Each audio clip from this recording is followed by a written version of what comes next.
मिनश्शैतानिर्रजीम बिस्मिल्लाहिर्रहमानिर्रहीम। बेटा उम्मीद करता हूँ आप सब खैरियत से होंगे। अच्छा बेटा, rectification of error chapter number 15 और ये जो राइटर हैं वो सहेल अफजल की बुक है आइकम पार्ट 1। तो बेटा इसका प्रॉब्लम नंबर 1 सॉल्व करते हैं और देखते हैं इसको कैसे सॉल्व किया जाता है। इसको पहले पढ़ लें। वो कहता है how would you rectify the following errors detected before preparing the trial balance. Trial balance को प्रिपेयर करने से पहले आपने कुछ एंट्रियां देखी हैं जो कि गलत हैं, जिसकी वजह से आपका ट्रायल बैलेंस इक्वल नहीं आ रहा। तो वे उसने नीचे गलतियां बताई हैं, क्या क्या की हैं और क्या ओरिजिनल एक्टिविटी थी। तो हम इसको 1 बाय 1 सॉल्व करते हैं। वैसे तो उसने इसका ना ट्रायल बैलेंस का इफेक्ट मांगा, लेकिन मैं इसको आपको रेक्टिफिकेशन एंट्री के हवाले से सिखाऊंगा, इसके इफेक्ट नहीं बताऊंगा, क्योंकि प्रॉब्लम 1 है तो ज़रा बच्चों को सीखने में आसानी होती है। तो इसका ट्रायल बैलेंस का इफेक्ट पेपर में नहीं पूछता, लेकिन हम इंशाल्लाह इसको रेक्टिफिकेशन ऑफ एरर के ज़रिए से सॉल्व करते हैं। पहला वो कह रहा है sales return book has been undercast. बेटा मैंने इंट्रोडक्शन में आपको वाजे किया था, अंडरकास्ट का मतलब है कम लिखा जाना और ओवरकास्ट का मतलब है ज़्यादा लिखा जाना। अब सेल्स नॉर्मली हमारी क्रेडिट होती है और सेल्स रिटर्न उसके ऑपोजिट आ जाएगी, वो होती है डेबिट। इसी तरीके से परचेज हमारी डेबिट होती है और परचेज रिटर्न होती है क्रेडिट। तो बेटा यहाँ पे वो कह रहा है sales return book has been undercast. Undercast का मतलब कम लिखा गया, यानी कि सेल रिटर्न की साइड पे हमने कम लिखा गया है, तो हम उसको कंप्लीट करने के लिए और मज़ीद उसी साइड पे लिखेंगे। यानी कि अगर हमने इसको डेबिट करना था तो हमने इसको कम डेबिट किया 500 से, तो इसको मज़ीद डेबिट 500 से करेंगे तो इसकी रेक्टिफाई एंट्री हो जाएगी। तो मैंने इंट्रोडक्शन में बताया था कि जो आपकी रेक्टिफाई अंडरकास्ट और ओवरकास्ट होती है, इनकी डायरेक्ट रेक्टिफिकेशन एंट्री होती है। तो बेटा इसकी रेक्टिफिकेशन एंट्री जो पहली होगी वो हमारा ए पॉइंट है। यहाँ पे इसकी करेक्ट या रॉन्ग करने की ज़रूरत नहीं है, डायरेक्ट इसका इफेक्ट देखते हैं। वो ये आएगा सेल रिटर्न नॉर्मली डेबिट होती है, मैं सेल्स रिटर्न अकाउंट को डेबिट करता हूँ 500 से, और एक डिमी अकाउंट आर्टिफिशियल अकाउंट यहाँ पर जनरेट होगा जिसे बोलते हैं सस्पेंस अकाउंट, और सस्पेंस अकाउंट यहाँ पे क्रेडिट हो जाएगा 500 से।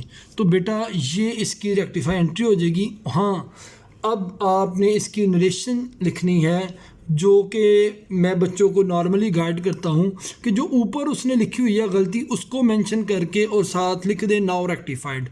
यहाँ पे जैसे लिखा हुआ है sales return book has been undercast by ₹500, तो आप लिखेंगे sale return book has undercast now rectified. तो आपकी ये नरेशन भी हो जाएगी। तो यहाँ पे अगर मैं छोटा करके आपको लिख दूँ आपके लिए आसानी हो जाएगी जी। Sales return has been undercast now rectified.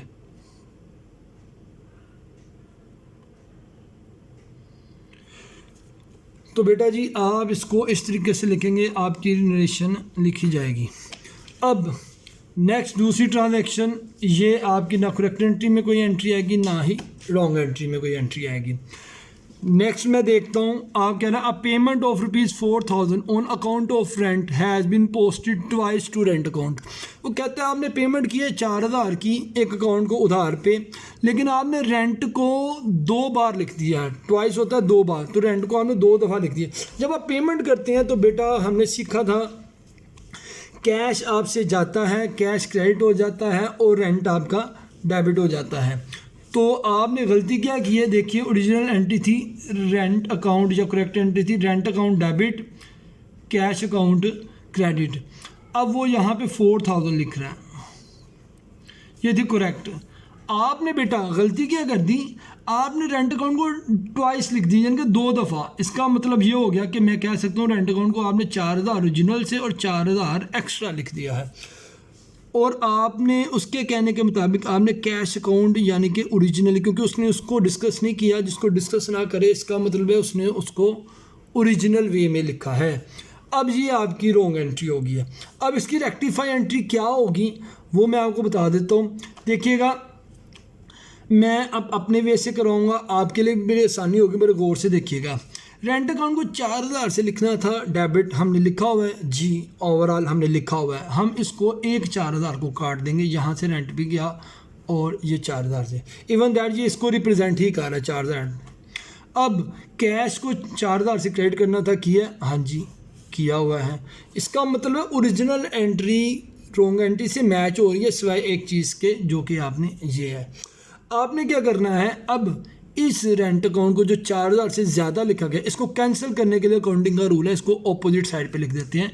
तो मैं यहाँ पे रेंट अकाउंट क्रेडिट कर दूंगा 4000 से। जैसे ही बेटा मैंने ये 4000 क्रेडिट किया, इसकी क्रॉसिंग भी हो जाएगी, तो इसका मतलब यहाँ पे सब कुछ क्रॉस हो गया है।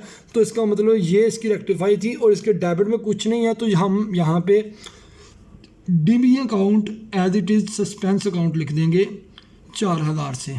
तो बेटा ये इसकी रेक्टिफाई। आप यहाँ पे लिखिएगा रेंट अकाउंट रिकॉर्ड ट्वाइस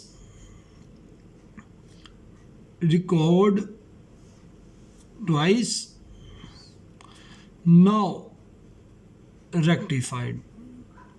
तो आप बेटा जब इसको ऐसे लिखेंगे तो आपके लिए ये कंप्लीट हो जाएगा और आसानी हो जाएगी। अब नेक्स्ट देखते हैं, a sum of ₹2000 receive from Nasir. आपने 2000 नासिर से रिसीव किया, has not been posted to his account. आपने उसके अकाउंट में लिखा ही नहीं है, लिखना ही भूल गए हैं। इसका मतलब ये है कि आपने जब रिसीव किया है तो इसका मतलब कैश आ रहा है।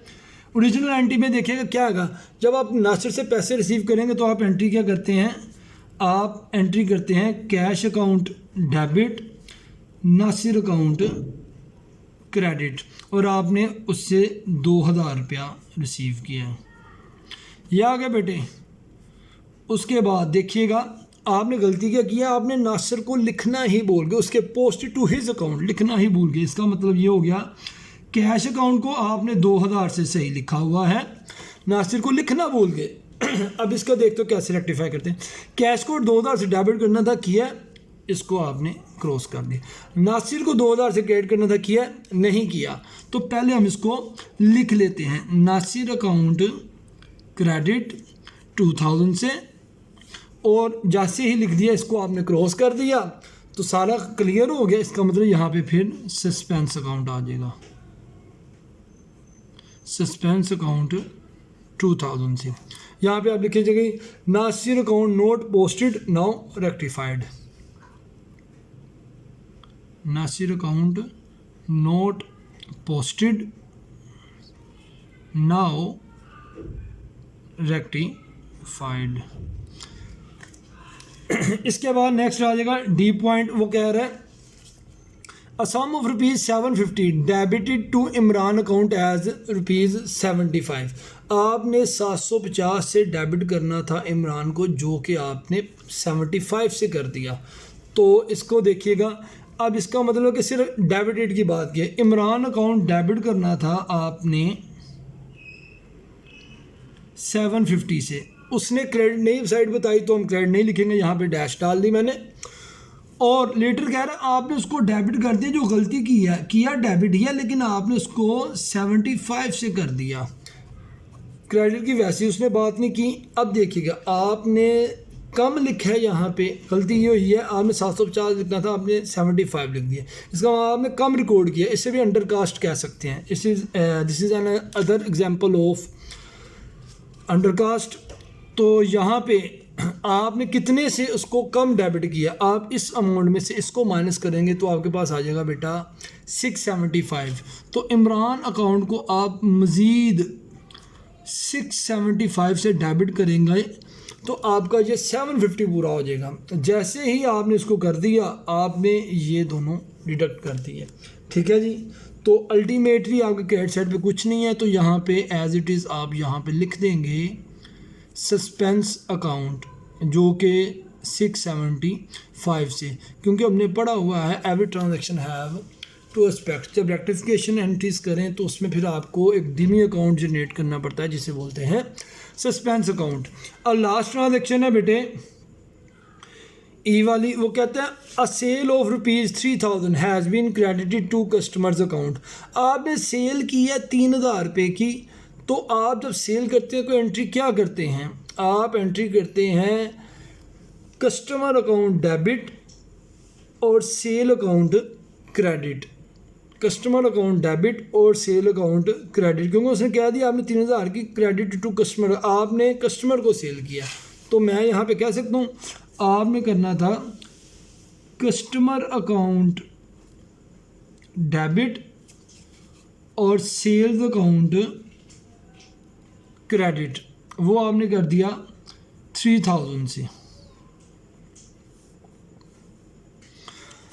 अब ये ओरिजिनल थी, उसने क्या है आपने सेल्स तो क्रेडिट किया ही किया है 3000 से, लेकिन आपने क्रेडिटेड टू कस्टमर, आपने कस्टमर को भी क्रेडिट कर दिया है। ये देखो उसने क्रेडिटेड टू कस्टमर, आपने कस्टमर को भी क्रेडिट कर दिया है। तो आपने यहाँ पे कस्टमर अकाउंट भी क्रेडिट कर दिया 3000 से। तो बेटा यहाँ पे क्या होगा, आपने कस्टमर को डेबिट करना था, किया नहीं किया, तो मैं पहले कस्टमर को करूँगा डेबिट, कस्टमर अकाउंट डेबिट कितने से, 3000 ओरिजिनल से। जैसे ही मैंने इसको किया ये क्रॉस हो गया। अब सेल अकाउंट को क्रेडिट करना था, किया जी, किया, ये आपने बिल्कुल। अब तरतीब से चलेंगे ना करेक्ट एंट्री के वाले से, तो आपकी गलती के चांसेस बहुत कम होंगे। क्रॉस करना इसलिए सिखाता हूँ ताकि आपकी रेक्टिफिकेशन को ये पता हो कि इन चीज़ों का इफेक्ट कंप्लीट हो चुका है। तो अब क्या पीछे बच गया, कस्टमर अकाउंट को आपने गलती से क्रेडिट भी किया है, तो बेटा इसको कैंसिल करने के लिए मैं मज़ीद डेबिट करूँगा। इसका मतलब ये हो गया कि 6000 से आपका कस्टमर अकाउंट डेबिट हो जाएगा, तो यहाँ पे फिर क्रेडिट पे आ जाएगा आपका सस्पेंस अकाउंट 6000 से। तो आप यहाँ पे वही लिख देंगे customer wrongly credited now rectified, customer account wrongly credited now rectified. अब बेटा ये हमारी एंट्रीज हो गई। अब आप था बेसिकली ये मैंने आपको रफ वर्किंग सिखाई है। रफ वर्किंग के बगैर आपकी रेक्टिफिकेशन ऑफ एरर की एंट्रीज नहीं होती, तो इससे आप रेक्टिफिकेशन ऑफ एरर कह लें या रेक्टिफाई एंट्री कह लें, तो ये आपने उसको रेक्टिफाई कर लिया है। तो आप इसको ये भी कह सकते हैं ये आपकी रेक्टिफाई एंट्री है, रेक्टिफाई एंट्री। तो बेटा ये रेक्टिफाई एंट्री हो गई। अब ये आपकी रफ थी, आपने बस क्या करना है, उसका जो रिक्वायरमेंट है सवाल की, उसने क्या है आपने इसको एक जर्नल का फॉर्मेट बनाना है और उसमें ये एंट्री आपने पास आउट करनी है। अब आपने क्या करना है, एक जर्नल का फॉर्मेट बनाना है और ये entry 1 by 1 copy and paste करते जाना है विद नरेशन, तो एक जर्नल में बनेंगी ये एंट्रीज। ठीक है बेटे, थैंक यू वेरी मच। आज के लिए इतना ही। अल्लाह ताला आप सबका हामी नासिर हो। अस्सलाम वालेकुम।